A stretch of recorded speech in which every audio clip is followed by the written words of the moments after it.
2 years. I've been working in Riverside now for about 2 years. However, before that, I was working for about 10 years in the banking field. So for example, my background largely in real estate banking, Bank of America, Colony Capital, First Republic Bank. Those have been, the staples of what led my career. I did about 1.7 billion in loan volume before deciding to transition into the tech community. I was working in San Francisco at the time, and I saw these tech folks having fun, and I said, I want to have fun too. So let me figure out how to enter the tech field. And I had the opportunity to come down to Los Angeles, and I was joining a venture capital fund in Los Angeles. While there, we did about 30 investments. We evaluated about 2,400 companies to come to those 30 investments, and we did about 4.5 million in investment size. Invested in companies, for example, like clean tech companies out of Lacey, media companies in Burbank, manufacturing companies in Spain, and my head was spinning, coming into this field in terms of the variety of things that we were investing in. And I really wanted to focus in on what my strategy would be going forward and how I would continue my investing career. Around that time, 2 years ago, thankfully, the County of Riverside invited me out to become an executive in residence via a Fuse Fellowship to help them create an opportunity zone strategy around capital attraction. And I won't get too much into what was done underneath that. I will be doing a separate opportunity zone specific presentation next month, because I think it warrants a separate conversation in terms of the real estate portion of things. I want to keep this conversation more towards the innovation ecosystem and the work that we do on the business community. So that'll be a separate presentation, but that's how I came into the community. So when I came into the community for the first year, we created that strategy and we started creating this capital attraction mechanism. And I was really excited to work in both real estate and the venture capital community. Started seeing deals that looked a lot differently than what it looked like in LA. And I realized there needed to be this continuum of capital that was created on a local level to make sure that people and businesses were served in the way that it can be best served. And that's how my company was born.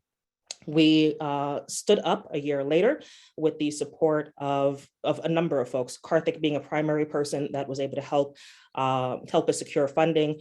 Thankful to Accelerator for America, the James Irvine Foundation, who all decided to pilot with us. How do we deliver technical assistance and services on a community level to be able to attract capital locally?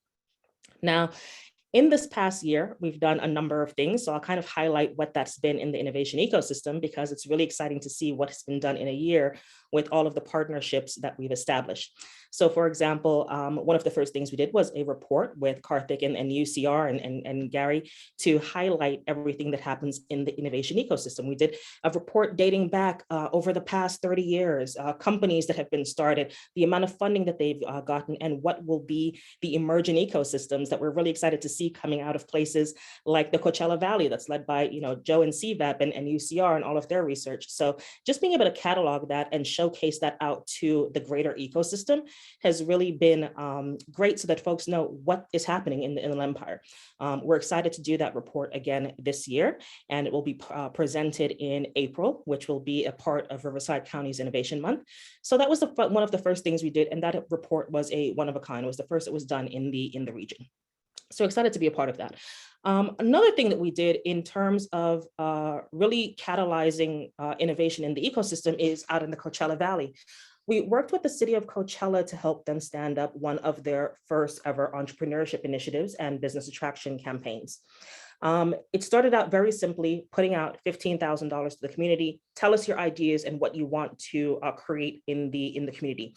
It really started to snowball after that because there was more demand than we realized. Now, Coachella is a very small city. It's a city of about 40,000 residents. It has a bigger name because obviously the festival makes it, very popular. But seeing the ideas that even came out of the Coachella, so some of these things are in the packet. I'll encourage you to read that. But just to give you an idea of what we're working on next, we're catalyzing right now our center that will be to hold this work. We have both a nonprofit and a for-profit arm. The nonprofit arm, we're currently seeking grant funding to continue our work. We have an active iHUB application in that we hope to continue the work under, and we'll invite questions there. On the private side, we are currently going out for our first proof of concept fund around our investment thesis. So I'll pause there due to time, but I'll encourage you to read that and happy to answer any questions. Great, thank you, Stacy. And Eric, if you could stop the screen share.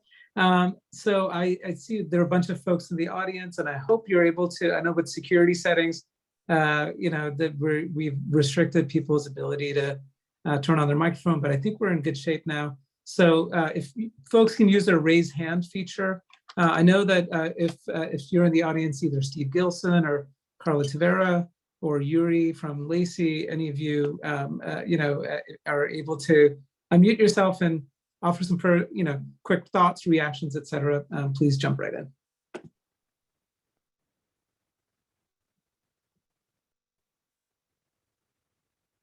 Okay, so while those folks, I hope people are able to unmute themselves, please use the raise hand feature.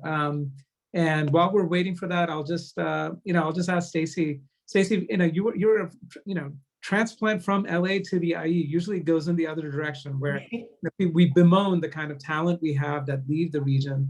What made this region so attractive to you? I came out here at first for the executive in residency, and within 3 months, I decided to move out here. And I've loved it. And we've seen that trend, right? If you look at the trend numbers in terms of folks moving out from Los Angeles to Riverside and San Bernardino counties, that continues. So it's really exciting to see the growth that we're having in this region. And I think just having the innovation, for example, in the city of Riverside, where I live, the access to affordable housing, for example, and all of these initiatives that the cities are putting forward to really try to attract and grow businesses here, it's only going to continue being exciting. That's why I'm excited to base my business here as well. Great, thank you, Stacy. And I do want to just call out a few people on the line. For example, I see Taj that's on the line. He's also a Riverside native and helped, stand up one of the first funds here at UCR. So it's great to see him and the work that he's doing, and thankful for that. I know a few folks from the state are on the call as well. So I really want to thank them because they've really been giving us a lot of support in terms of resources that we can drive into the areas that we work in, and even the support from the Alliance for SoCal Innovation, for example, sharing out this narrative in terms of what's happening in the IE is really important to connect us back to the larger SoCal ecosystem. So I want to thank all those folks for joining as well. Great, thanks, Stacey. I see Steve Gilson is able to unmute himself. Steve, go ahead. Oh, hey, thanks. Thanks for the shout out. That's great. Yeah, good job, Stacey. Obviously very familiar with what you're doing out there. Maybe for the benefit of the audience, like what are you seeing in terms of like the composition of the innovation that you're coming into contact with, like the composition of, say, true pure tech startups versus more maybe more sort of non-traditional startups, and also I know you do a lot with funding, but it is resident VC funding obviously is some of an issue in the Inland Empire. Is there, are there lots of different ways you're seeing people access that, or are they just going elsewhere to find that funding outside of the local area for the seed funding especially? No, I really appreciate that question. And I want to give hats off to, for example, UCR there, because they've been leading the way in terms of funding for the tech ecosystem and really developing industries.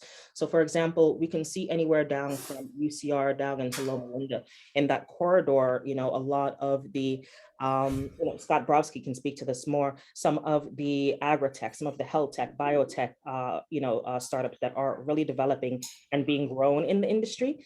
When I start to move more to the eastern side of the county, you see that same trend with agri-tech, for example, but then you start to see more diverse types of founders just by virtue of the ecosystem.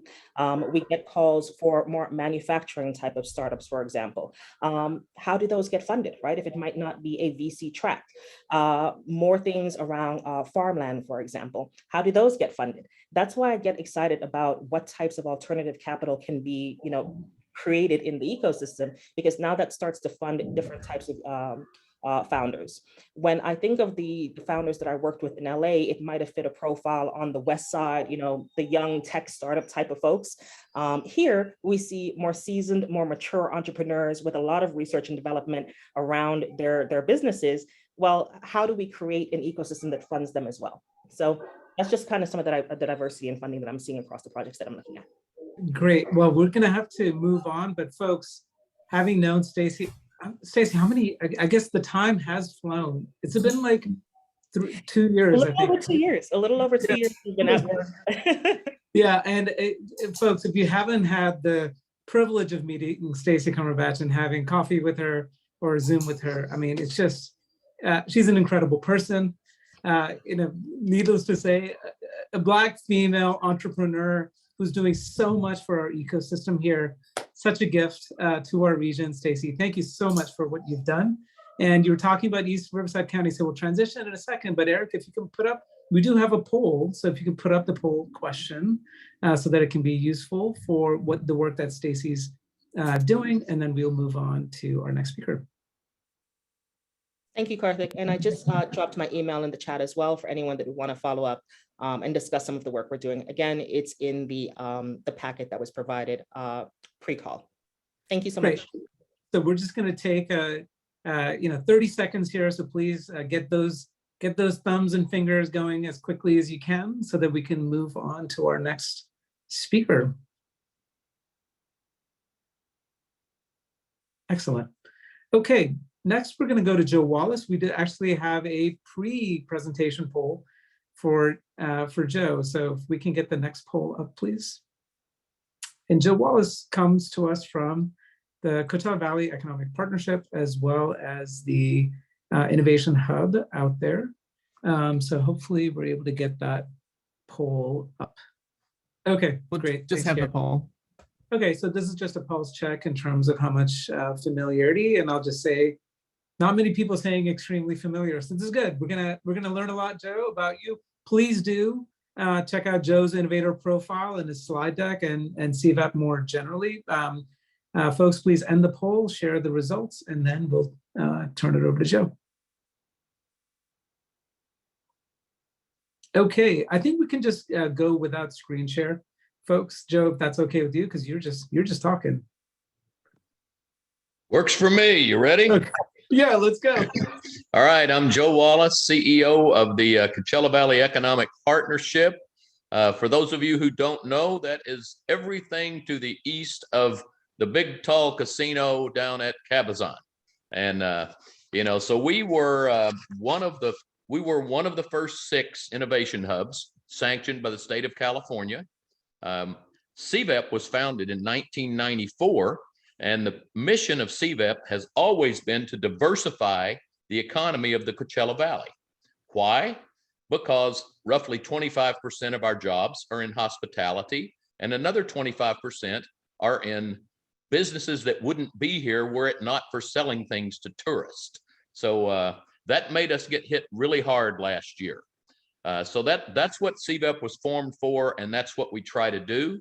We try to do that by targeting the creation and attraction of thriving wage jobs, not living wage jobs, but thriving wage jobs. And to us, that means becoming essential through doing things that are non-cyclical traded goods and services. We need to be essential to the rest of the world, not just to each other. So that's what we do. And we've found that in order to make that happen in the long run, we have to advocate for the infrastructure needs for prosperity and innovation.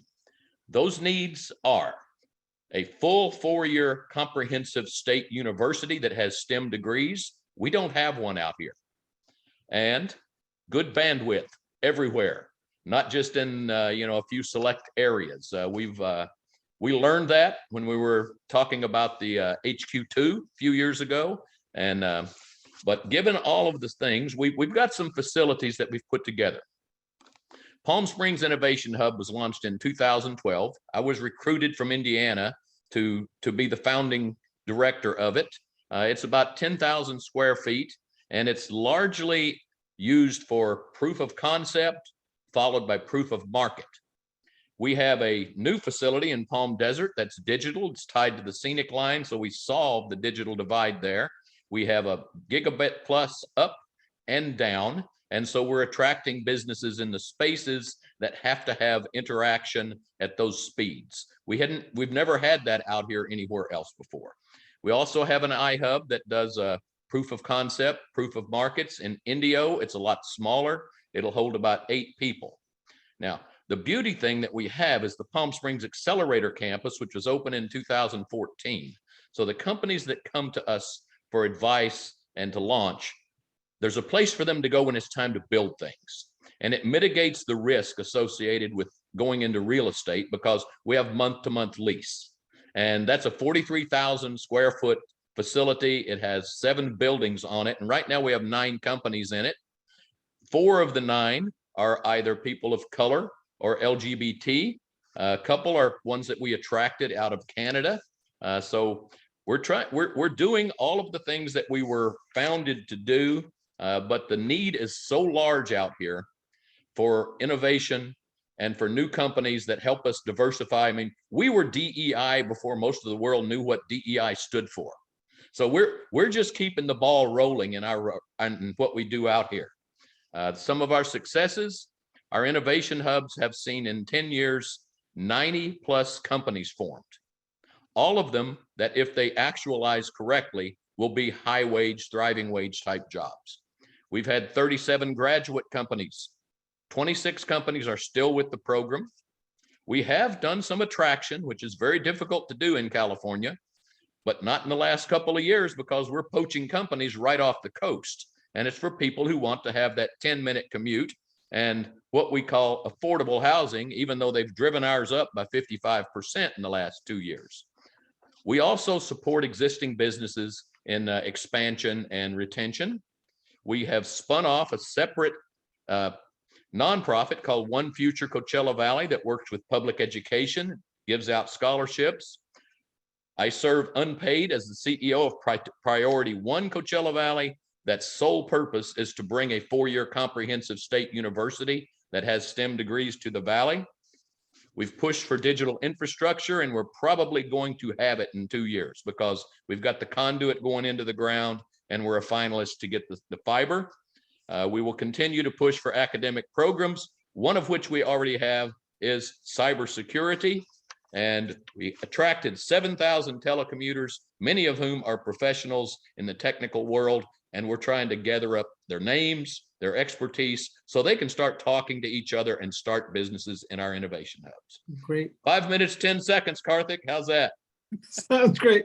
Thanks, Joe. So while we're waiting for folks to raise their hand, I think as long as you raise your hand, I think our moderators will be able to give you the security clearance to unmute you. But Joe, how can folks get involved? What do you need most right now? Of course, money, I'm sure, helps, but what else do you need? Well, our biggest problem coming out of the pandemic is that some of our funding sources were impacted. And we've seen our funding reduced because the people who provide support for us were impacted because the taxes didn't happen the way that they did before the pandemic hit. For instance, if they cancel these music festivals this year, like they have the last 2, that's $3 billion in revenue to the valley. That won't happen, and you can't get it back. So it's stabilizing what we spent 8 years building prior to the pandemic is what we need to do. Great. I see Steve Gilson from Alliance for SoCal Innovation. Steve. Oh, someone needs to give him unmute permission again. Yeah, thank you. Yeah, that seems sticky. Thanks for this great presentation, Joe. I'm wondering, if you, let's say, look 5 years, 10 years into the future, and it's hard, but let's say you get your 4-year university, will Palm Springs and Coachella Valley have a certain identity for innovation, like a certain focus or something that you think that, you sort of have a nice foothold in right now, or will it sort of just reflect the general innovation that goes on, sort of generally everywhere, but it's something kind of, a niche or a pitch? Our early iHUB charter was for renewable energy.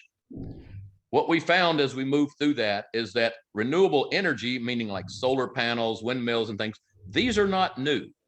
They don't need tremendous amount of innovation, but the technology to manage the flow of electrons, to make renewable really achievable. How do you store the energy? How do you manage that energy? I think that's a niche that we can work with because we have a large installed base.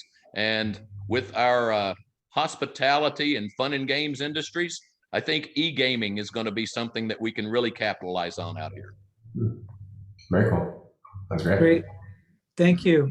Any other questions, please drop it in the chat. And team, if you can put up the second poll question for Joe, we'll use that as part of the transition, and then Gary will take over for moderator duties with our following speaker.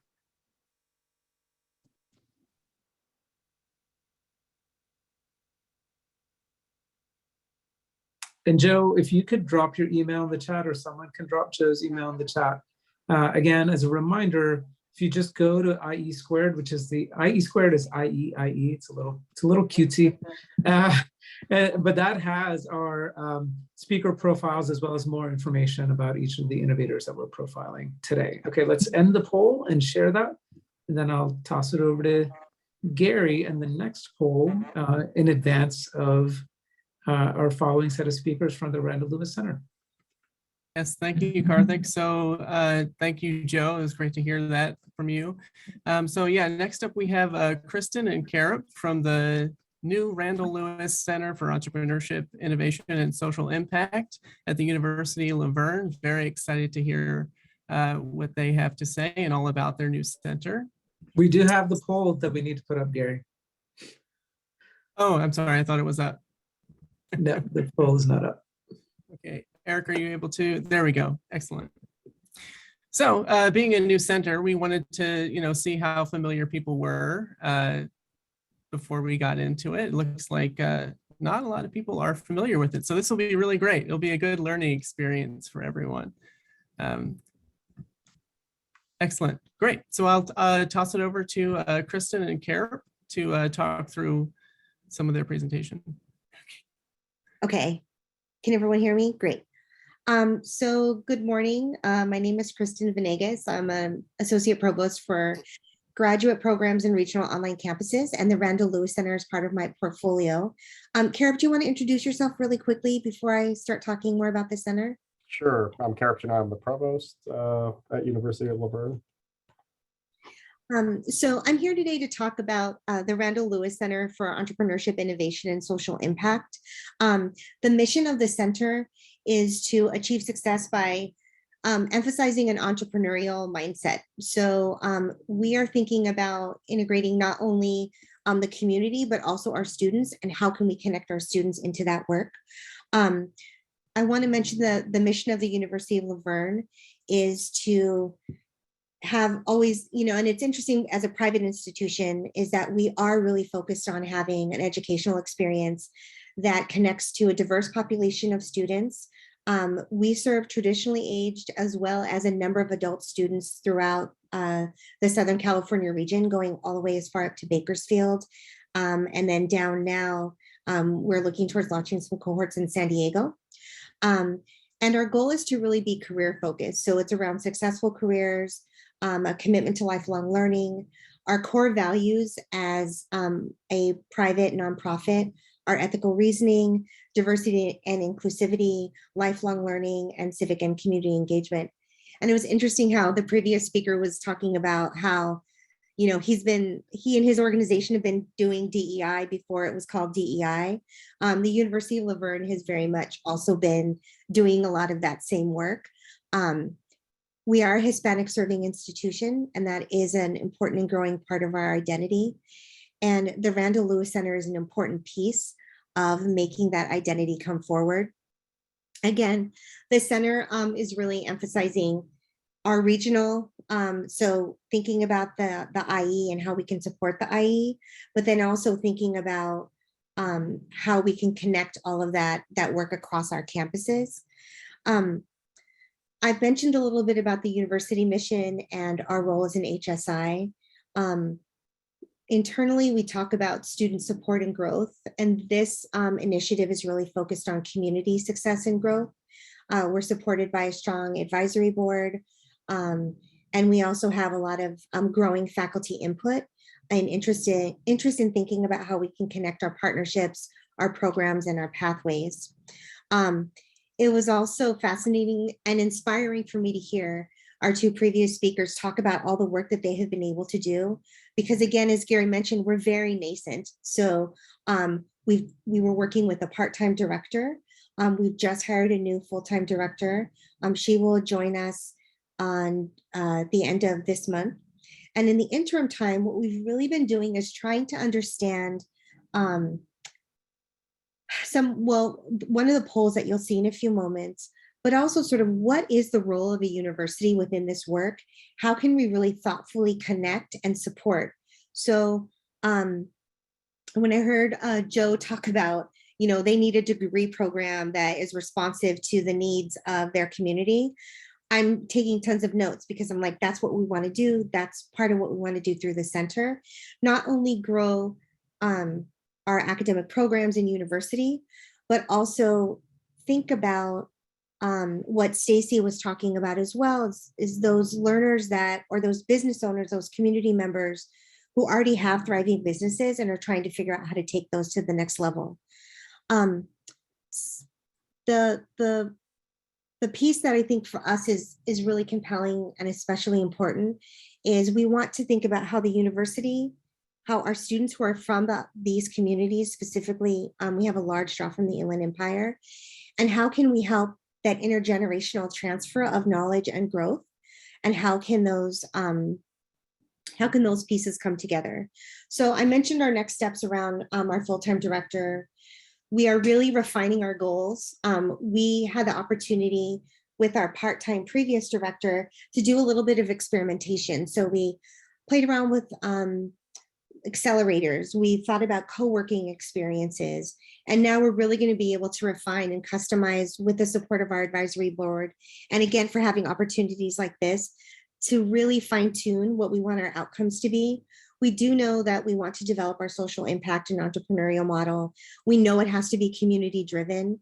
Again, as an HSI, we're looking at the Latino, Latinx, Latina community to think about how we can be authentic there. My alarm just went off that I have 5 minutes and that my time is up, and that we do have seed funding to begin our initiatives, but we're also actively looking at ways to develop our external funding. And then Kara, I'm sorry, I know I took up all the time. I don't know if you wanted to add anything, but. No, that's fine. I think let's go to the poll questions, Gary. Excellent. Yeah, thank you. Thank you, Kristen, for that, and Kara. And yeah, during the poll, Kara, feel free to, you can explain a little bit more too, but so we wanted to know, in terms of some of the center services that are available, what types would you be most interested in?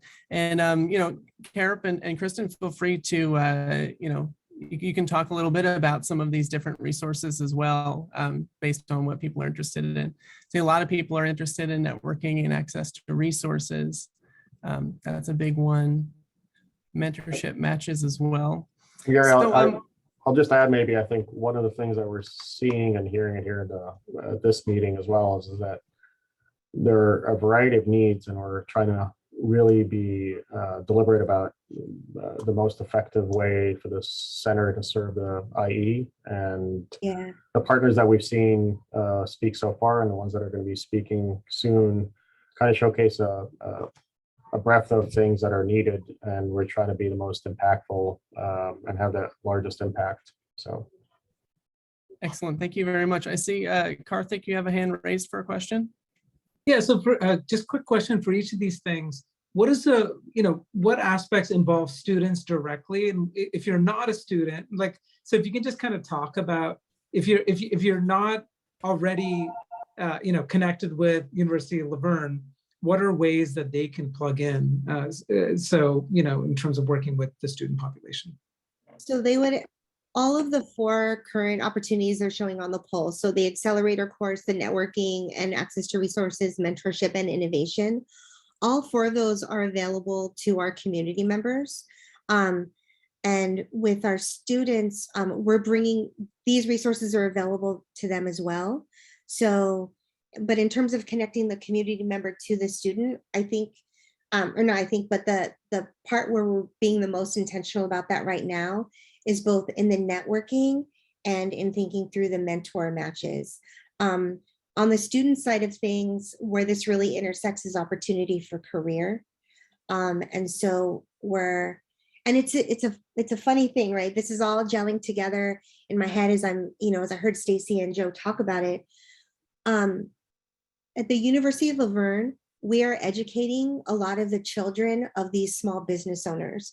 We have a really large number of children of small business owners. I think in a previous stat, it was like 31%.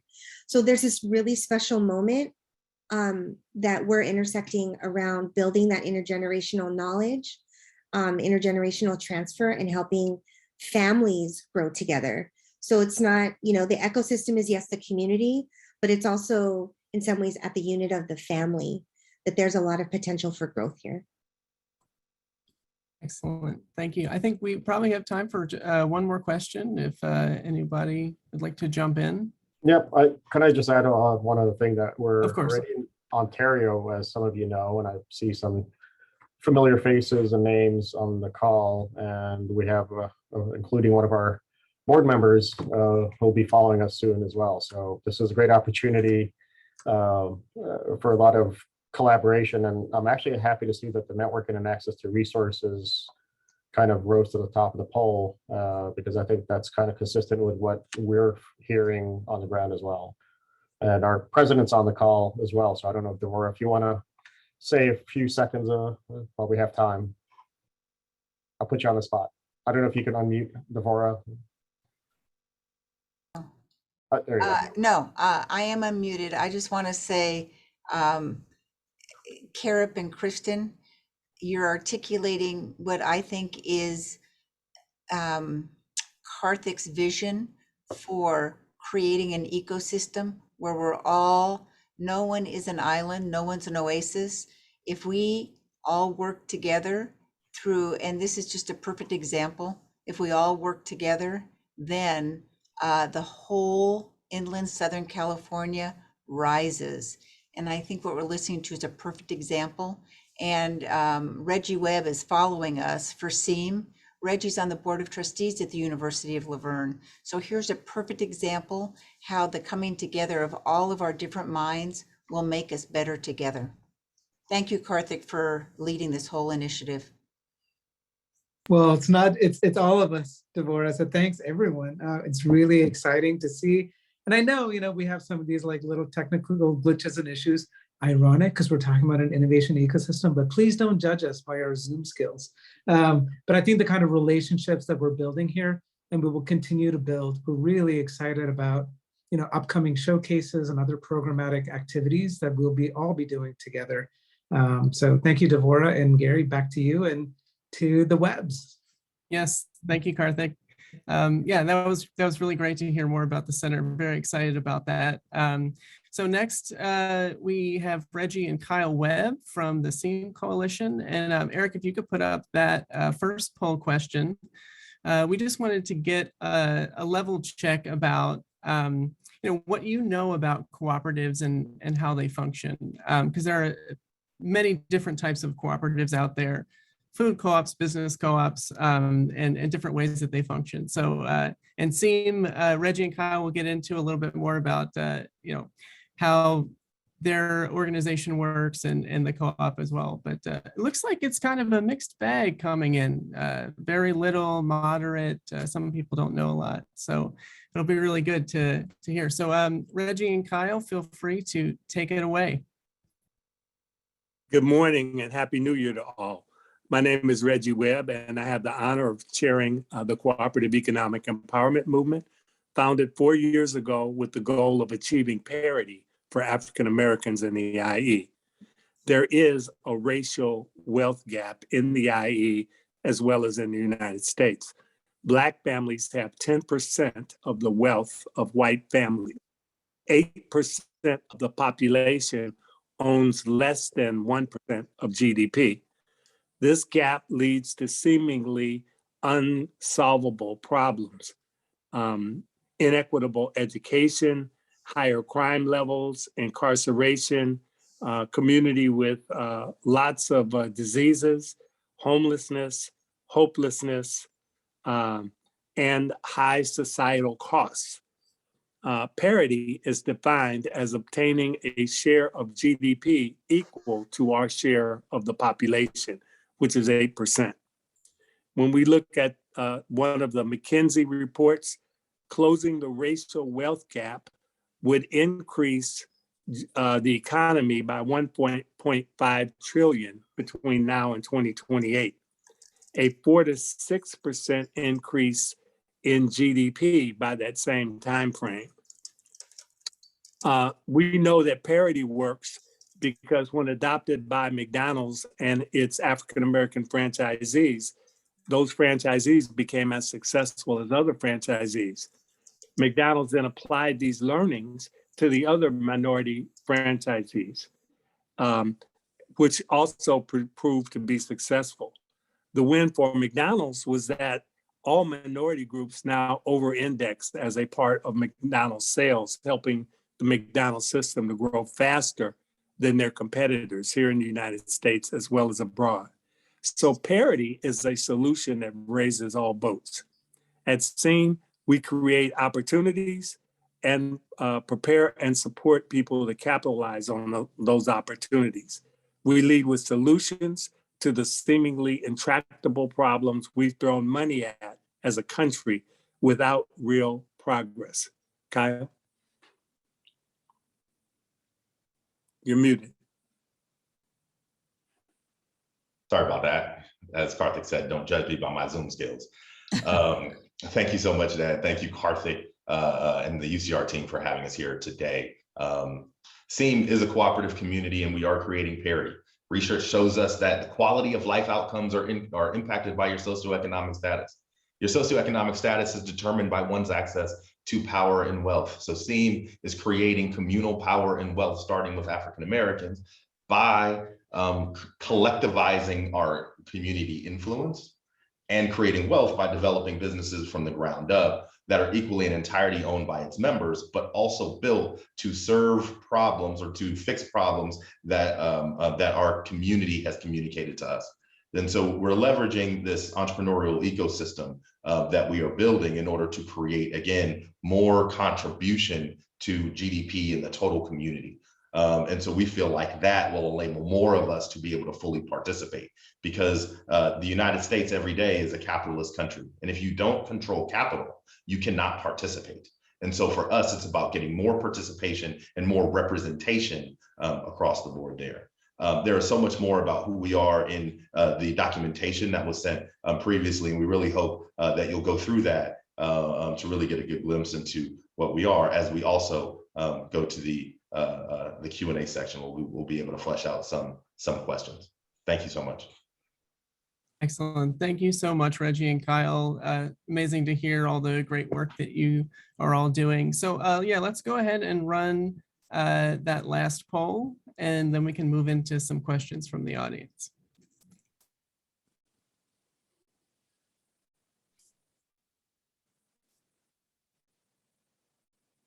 So, you know, we were just asking about, you know, how likely were you to join or support the work of CEEM?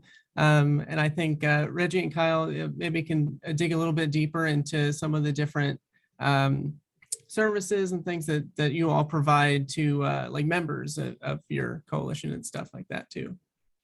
Yes, sir. Thank you, Gary. So first, we are convening members of the Black community so that we can understand what the community's needs are and how we as a community can communicate that with outside stakeholders. And so we've started with, in San Bernardino County, with the Equity Element Group, bringing that group together so we can start to formulate a plan for how to address racism as a public health crisis. That is an example of the work that we are looking to do as a convener. Again, organizing the community such that we can use more influence and the power of influence to create more value. As that group moves forward, they are convened by the County of San Bernardino, and as their pitches move forward, we believe that the County of San Bernardino is going to invest in the solutions that the group is looking to. But one of the values that we bring is that the solutions are not the solution from one organization. The solutions are the solutions for a community. So it makes it much easier to organize not just the capital contribution that needs to come in, but also how we're going to distribute the impact. And so we're really excited about the work that we get to do, and even more excited to be able to grow the level of impact that we have in communities. Second, we have a startup studio. So when we poll the community and we ask, what are issues that we see and how and things that we need addressed, one of those things is our kids need more examples of careers that they can get into. So we created a company, CEEM Interactive, to create a board game that is designed to teach kids and students up through college how we provide exposure to career pathways, and in the game it shows you how career pathways are navigated in the 21st century. And it's also highly adaptable. So as trends change, we can adapt the game to be able to meet needs in that current time. And so that's a lot of how and what we are looking to do in the creation of wealth and power for the community. Thank you, Kyle. Just a couple quick questions. There are some hands raised. Someone in the chat asked where CEEM was located, actually. Yeah, so we're headquartered in Ontario. At our office near the airport, but we serve the entirety today of the Inland Empire.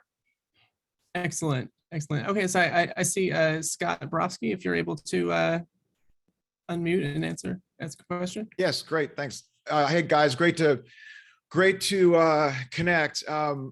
I want to make sure that we connect offline outside of this program, because we're doing a tremendous amount to help Black founders raise capital and scale, but we're focused on tech startups. So I just want to let you know that our program has been working with Black founders for the last 5 years to help them raise angel and venture capital. And I would like to talk to you offline about that, and then also figure out if there's a way UCR can be more supportive of your program as well. And also we could think of it also as a potential your program as a potential pipeline to get more local folks to join the various universities, not just UCR, but any of the universities in the region. So we'd like to connect with you offline. Awesome, perfect. Thank you so much. So we'll anyone can email me. I'm Kyle, K-Y-L-E, at CEEM.coop, Kyle at CEEM.coop, and we'll put that in the chat as well. And we're excited to link with the community. Sure. Excellent. Thanks, Kyle. I'll toss it over to Steve, who has a question. Thanks. Yeah. Hey guys, great to hear about your mission and what you're doing. Obviously, a lot of the barriers to economic growth is access to capital, even micro loans, small loans, to grow your business in some ways. Have you guys? Are you addressing that through your cooperative to have sort of a pool of funds that people can borrow or have access to even bank loans? I know, fortunately, Stacey's no longer in the loan business, but so people like that can be very helpful in just getting that next step up, right? Just keep ratcheting, get a little growth, but you get access to capital is really hard. Yeah, thank you so much for that, Steve. I think we all understand that access to capital is really hard, and we want the people who are doing a really good job at working on solve that. One of the issues where we know access to capital impacts people from disadvantaged communities is that they don't have anybody they can call who have an extra $20,000 that they would be willing to invest, not as a loan capital, but just to provide seed capital, and where that investor, whether it's somebody's parent or otherwise, wouldn't be required to. It's not money that they would kill somebody over. It's not money that it's money that they could afford to lose, but nobody wants to lose that money. So we understand that the problem that we want to solve is, how do we solve for that on a more macro scale? And so one of the things we love about being a cooperative is that it's our responsibility to return capital as we have capital to return to our cooperative community. And that could be one of the ways in which we do it. And so we're excited about the mechanism that we've created, because it will allow to create pools of resources that will grow the entire community without having the capital requirement. The microloans have high interest rates. The need to pay that back means you don't have the same kind of opportunity as somebody that was fully seated. And so there's a lot that we are solving for. And we agree that microloans are necessary, and the ecosystem that is creating solutions needs to continue to thrive. And we want to convene our community so our community knows where those resources are. And that's really those are the two areas that we play in that space. Excellent. Thank you so much, Kyle. And so we're going to do a quick video that CEEM had had shared with us. But right before we do that, Devorah, if you have a quick question right before the video, a couple seconds to ask if you'd like. It's not just a question, it's an idea I'd like to put out that we could follow up on. Since we are 4 presenters and many more of us in this room than just the presenters, and most of us have physical space that's dedicated to the thing that we're talking about, I'd like to propose that we each dedicate a small area in our physical space so that the others, when we talk about hoteling, others, we can each be sort of located, a little piece of us in each other's space as a way to continue what we're doing collaboratively, because we know proximity leads to conversations and greater output. So Karthik and Gary, if we could follow up on who could raise their hand and say, I've got a little space in my area that we can all share. It's a great idea, Devorah. So we'll get to that. Let's do the quick video, and I'll offer some kind of thoughts, reflections, and next steps. And yes, I think the intent is that we don't wait until April to do the work that we need to do to build this ecosystem. So thank you for teeing that up, Devorah.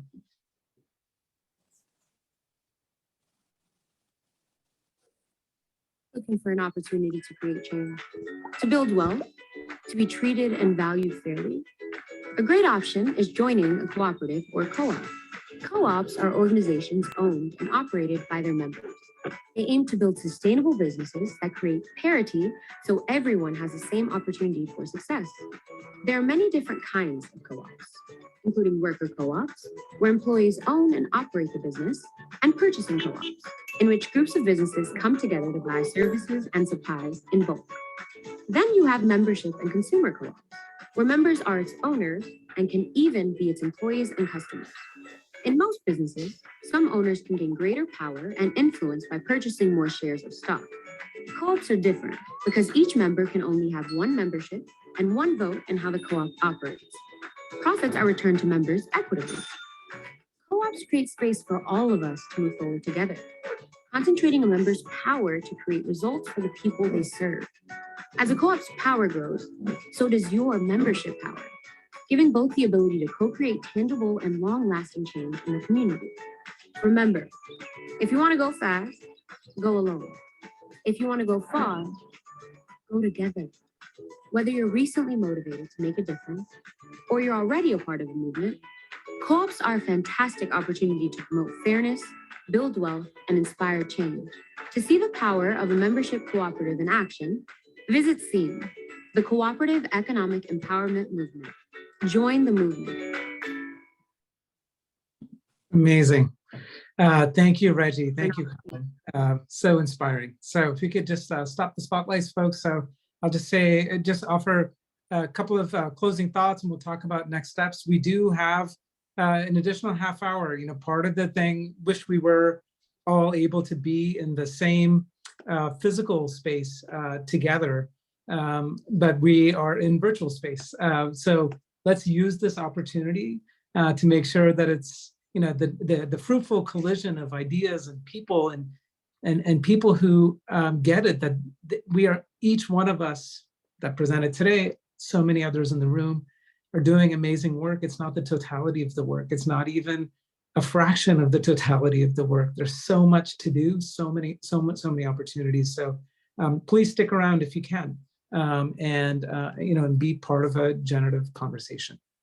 I'll just offer a couple of thoughts. So Devorah, I like your idea, and I'm gonna say let's do it. So if this thing about the IE innovation ecosystem is a thing, if you can raise your hand, I saw Joe already raising his hand. So if there is a space that we say this is for the IE innovation ecosystem, it is not owned by any of them, it is part of all of us, and we can think about that as that flexible space. Let's start sharing, you know, when we have events and opportunities, right? So that there is a kind of welcome and open door for all of us to be able to participate.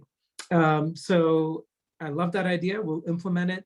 If folks are interested, in addition to Joe, who already immediately raised his hand, Devorah, I presume the Randall Lewis Center is going to be one of those places too. Yeah, That's a gift. exactly. That's why, and it can't just be, we have a space. It has to be where there's on your website that all the spaces are listed and we do what's available when. I mean, there's all kinds of Amazing. Yes. fantastic ways to do that. Yeah, let's make it real and not just something that's like for show only or symbolic. I love it. I love it. Right. And for us, let- and Karthik, just to add to it, for us, because we are investing in the creating an educational corridor in the city of Ontario, it's a perfect opportunity to bring people together there, just like each person would say the same thing about their location. Great. Yeah, and for folks to know, let's just, I don't think we need any spotlights at all, folks, because it's going to be kind of an interactive session. If you didn't know, folks, even though it's University of Laverne, they already have a presence in the city of Ontario. They serve so many students from the two-county region. And as Deborah said, it's inland Southern California. So we want to make sure that we're pulling in communities like Pomona, Claremont, Laverne, right? Which are to some extent, you could say Inland Empire adjacent, but certainly, part of our ecosystem. One final thing I'll say, and this is based on other work that I'm doing, which is part of California 100, recently reconnected with people at Bitwise, which is based in Fresno. And if you don't know the story of Bitwise, I mean, it is so inspiring. Please check it out. We featured Bitwise as part of our innovation ecosystem report in our online feature. But they've been covered in so many ways. The story of Bitwise is of two founders who were from Fresno and had gone elsewhere to get their degrees and were working in Silicon Valley.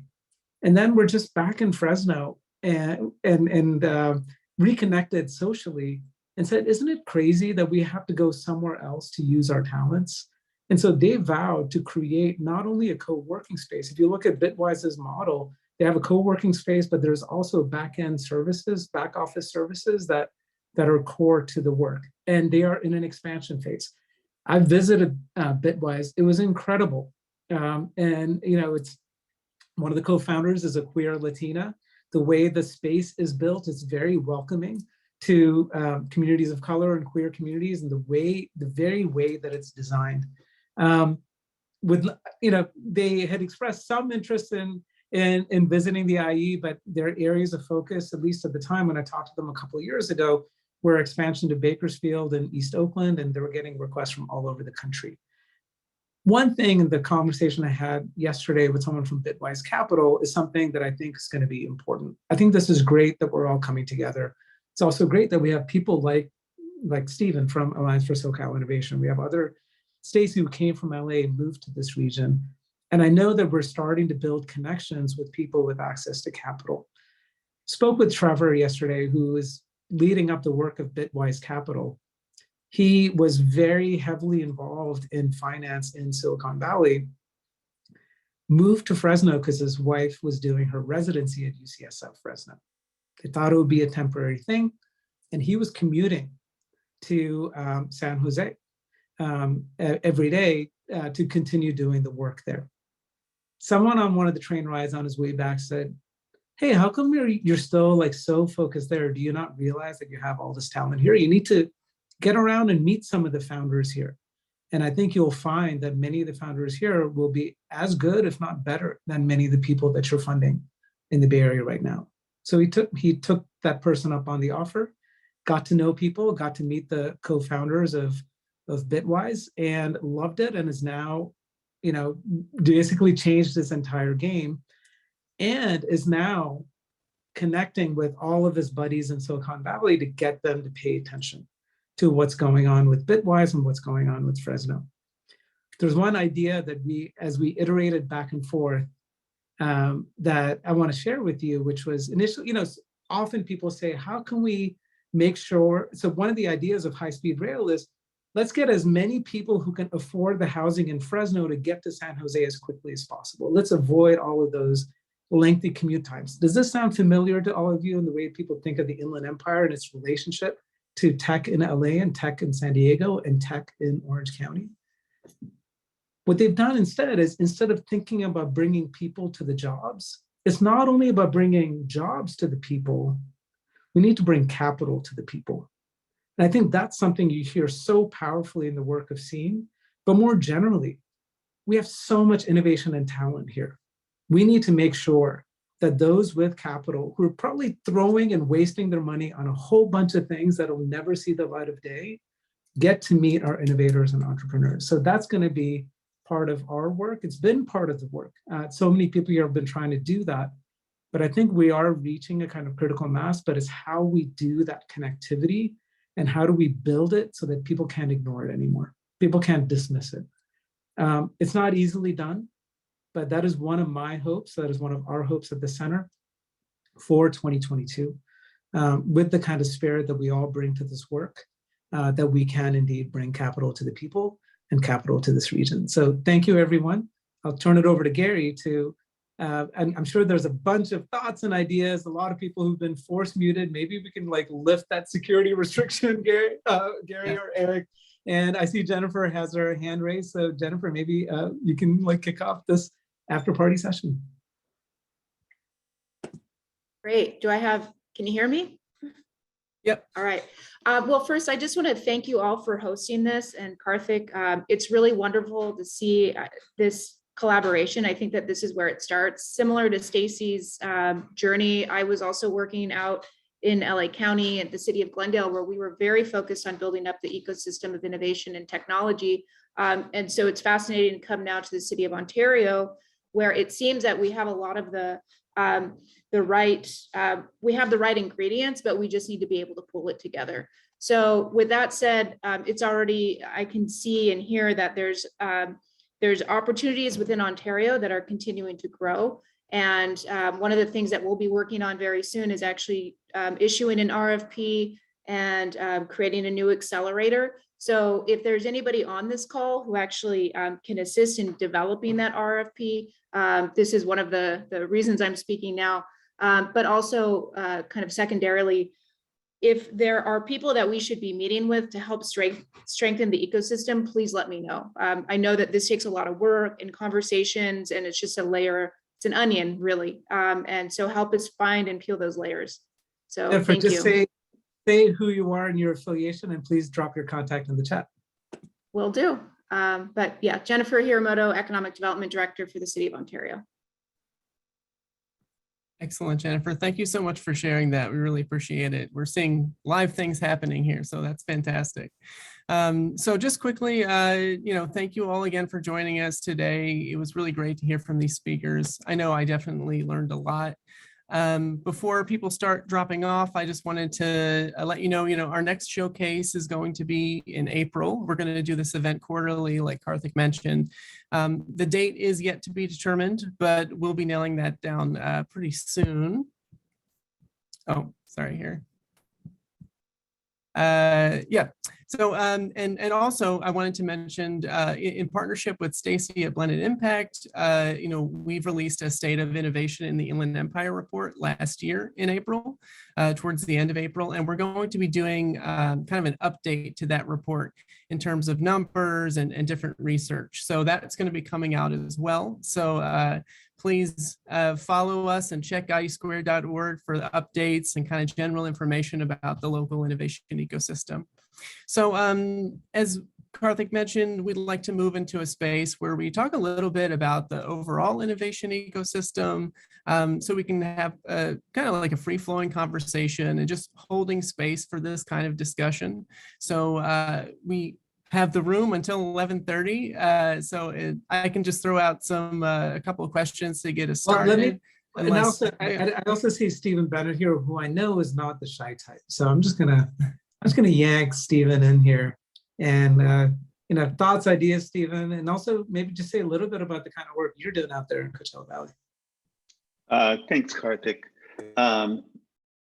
Yeah, I'm Stephen Bennett. I'm founder of Caravanserai Project, and with Karthik on the board of the California Endowment, where we've had quite a few years together of thinking about how to make our communities whole in terms of people owning themselves, belonging to a community, and impacting the world around them.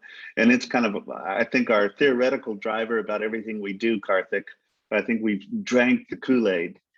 The thing that pops into my mind about all of our work is that there's so much money coming out of the state at the moment. The governor's budget is fascinating. There's still half of the ARPA money to be distributed. There's a lot of money from the infrastructure bill that could impact us greatly. And God knows what's going to happen to the Build Back Better Act. But there's so much money coming down, and I'm interested and concerned that we figure out ways to make sure that the Inland Empire is getting their share of the money, and that we understand where the money's coming from, who's making the decisions. One of the biggest issues is there's so much money moving that our government agencies, and those of you who work for the city and the county and the state know this, you've got to get a lot of money out the door fast. And a lot of these things are programs that don't even exist yet. And I think we need to position ourselves to be helpful to make sure the money is spent right, spent where it's supposed to be spent. And we're making sure money comes into the area, and we're doing more of this kind of work. So I think that this is essential. And I think one of the things that's going to be a switch out for us that we need to pay attention to immediately is the redistricting, because a lot of the people we've worked with in the Assembly, in the state Senate, even with our congressmen, they're all switching out. And so we need to make sure that our elected and appointed officials know we're out here doing this work, that we build relationships with them in ways that help their support, and that we do it now so that when the actual other decisions are coming down the pike, they already know who we are. That's enough. Great, Stephen. So quick follow-up on that. I'm just going to look to Joe Wallace. I'm going to ask Jennifer. Joe is someone who's maybe talked to some of these cities and county folks and asked about ARPA dollars and how they could be used. Joe, you talked about hospitality.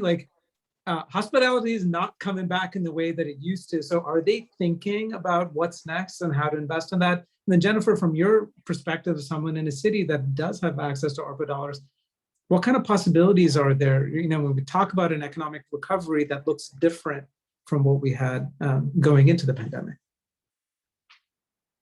Okay, so am I on? Yes, I am unmuted. Good. Okay. I don't see anything going on in the hospitality industry per se to seek ARPA dollars because they don't have direct access to it. CVEP has not received any ARPA dollars. So I really don't know where they're going other than, reading news reports. What I have seen is delivery robots in restaurants popping up everywhere, and they're popping up as quick as kiosks did a couple of years ago. There's a restaurant in Palm Desert that has a delivery robot. It brings your food to you, it takes your dirty plate away, and it processes your credit card. It costs $10,000. It replaces 2 people. The payoff on that robot's about 6 weeks. This is inevitable. So every time somebody buys one of those robots, 2 people are either didn't come back to a job they used to have, and that's why the restaurant owners have been buying them, is because the people are not coming back to work, but now they have nothing to come back to whenever they change their mind. And retraining is something that is very serious, and it's going to be needed badly. And the more you're dependent on things like hospitality and tourism and services, or even logistics, the more we depend on that, the more people who are going to be displaced, and the more people who need to be either upskilled or different skilled. And I'm not talking about kids. I'm talking about people with mortgages and children and mouths to feed. So, if they can direct some of those dollars into retraining, that would be great. But like I say, when they throw a bunch of money out, it kind of comes out like confetti. And, if you're close enough to, if you're lucky to be close enough to grab a few of them, well, good for you. But I haven't been able to. Thanks, Joe. I got to jump in a second, and we don't need to stay on this for too long. And Jennifer, don't mean to put you on the spot, and maybe you're not able to talk about it. Maybe Steve Gilson, from what you see across Southern California, is there creative use of ARPA dollars or other? In addition to ARPA dollars, Stephen Bennett, there's all the stuff from the governor's office from last time, and even what's being announced now in terms of this blueprint for the future. Would just love any quick thoughts on that. And then, others feel free to jump in as well. I do need to jump for another meeting that I'm going to be virtually in DC, but Gary will close this up today. Thank you. Thanks, Karthik.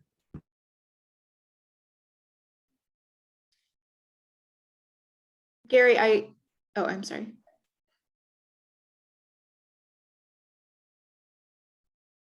Oh, Steve, were you able to unmute there?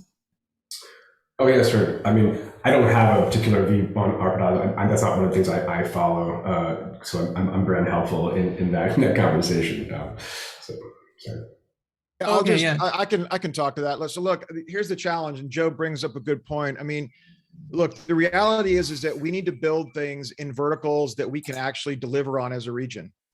And so that's why for the last 5 years, we've been working on key verticals like clean tech, ag tech, biotech, and other things, and with key partners all across the region, like Joe and Scott Agajani in the city of Murrieta. So I would just say that as a region, we think about supporting the key verticals. We are losing talent, and everyone hates when I go into that, so I'm not going to go into the startups that have recently left in the last month for other cities like Miami and San Diego. But in any case, we need to build, have a reality to what, if we want startups and entrepreneurs to stay and build their companies here, there has to be a reality to what they're building. And so I would just encourage all the other partners in the region that are building programs to focus on key things that can actually be delivered and keep talent and startups and entrepreneurs here in the region. And if you want to, hear more about what we're doing in the key verticals that we're featuring, and we believe the region can have a massive impact. Look, climate tech, every region's going after climate tech now because it's a hot thing. But we actually, as Riverside County, have one of the best cases to be made in the country to actually build climate tech and clean tech startups here on the ground in this region. And that's the messaging I think we need to keep hammering. Every single city could be involved in that in the region if they wanted to be. And I know that that's not how a lot of the elected officials think about it now, but let's think about focusing on key verticals, because otherwise, if we try to be all things to all people, we'll continue to lose these startups to cities that have more infrastructure, more talent, and more capital, like Miami, who's just plucked 3 or 4 other startups out of our region, and other areas. So I would recommend that. And for the other schools that have new programs, we're here to help. We've been doing this in the region for the last 6 years.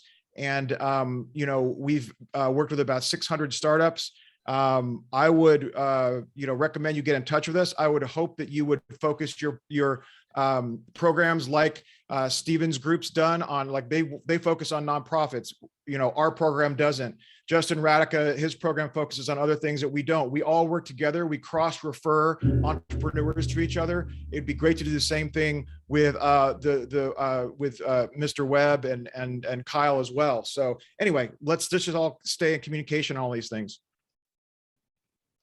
Excellent. Thank you so much, Scott. Scott, I want to add something to what Scott said. Scott is one thing that Scott knows tons about is small business administration and how it works. And there's going to be a lot of flowing money on that. And they're looking for entrepreneurship investments, startup investments. They're giving money away, not just loaning it. And you need to look across the board because, for example, with not-for-profits, they don't often see themselves as small businesses, and yet that's exactly what they are. But Scott knows 10 times more about this than I know. So, but he's very, very strong on this. Excellent. Thank you. I was wondering, I know, Tony, you shared something in the chat. Would you like to just talk a little bit about that? Yeah, I just put a few of the things in the governor's proposed budget that relate to economic development. I'll also put some workforce pieces there. There's really large pieces. It would take a long time to kind of go through all of it. Probably next week, you're going to see some much more thoughtful summaries that are coming out. And I think the other thing we're seeing is a real mix of general fund in the workforce area, a lot of Prop 98, which is our K-12 and community college dollars, and then ARPA. So there's really multiple pieces that are going across, and I just gave a preliminary list, and I'll put some other amounts in there as well. Excellent. Thank you so much, Tony. So kind of as we wind down the conversation a little bit, any reactions, anything else anyone would like to discuss while we're all here? Just to address Karthik's question earlier, so regarding the ARPA funds, at least on a local level, so the way that we've seen it play out in Ontario is really looking at using the funds for infrastructure improvements, or even to some extent investing in underutilized properties, as well as replacing some of that lost revenue. So I totally agree with Scott, though. I think that if we were to focus efforts, in Ontario, for example, you can clearly see that there's continued opportunity around the airport, in the area of freight and logistics, and obviously clean tech plays a huge role, or should play a huge role in the next 5 to 10 years and out. So perhaps if there is a focused effort, and I know clearly the efforts that Riverside County is working on, it should be parallel with what we're doing in San Bernardino County as well. So perhaps there's strength there in partnering up and really coming up with a concerted effort so that when these dollars come forward, we know what the strategy is and how to use them. Excellent. Thank you. Thanks, Jennifer. Well, we have just a couple minutes left. Any final reactions or any plugs for anyone and their organization that I'd like to do before we head out? This isn't a plug for the organization, but one other thing I would add is that if anybody on this call has any connectivity or anyone interested in learning how to become an angel investor and invest in a lot of the entrepreneurs that we've talked about today, please have them get in touch. We ran a program called Riverside Angel Summit last fall, and we trained 15 new angel investors, and we're going to be announcing the two startups that were awarded the funding. This was not a donation. This is actually becoming an investor.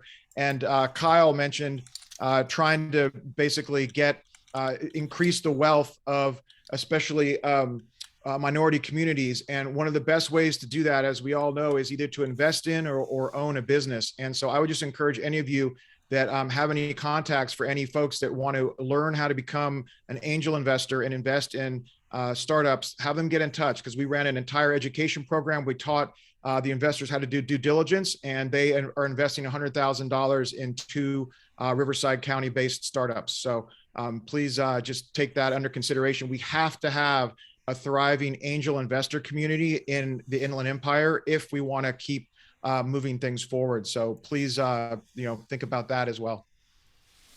Yeah, thank you, Scott. Any final comments before I close this out here? Okay, great. So thank you all again. This was the inaugural event that we did. So we had a couple tech hiccups in the beginning, but for the next quarter, I think we'll be much smoother kind of working on the program. So our next showcase is going to be in April. We're still determining, which organizations we're going to be highlighting and an actual date. So we'll of course let you all know with that. And really excited about the research that we're going to be working on with blended impact and seeing some of the updated numbers in terms of investments and that sort of thing. So that'll be really cool to see as that comes out. Of course, we'll all keep you updated for that. So please check isquared.org for some details. And thank you all for coming. I'm going to drop my email in the chat one last time. So feel free to message me, email me about anything. So we're really excited for this work and really happy to do it. So thank you all again. I hope you have a great rest of your day, everyone. Thanks, Gary. Thanks, everyone. Take care, everyone.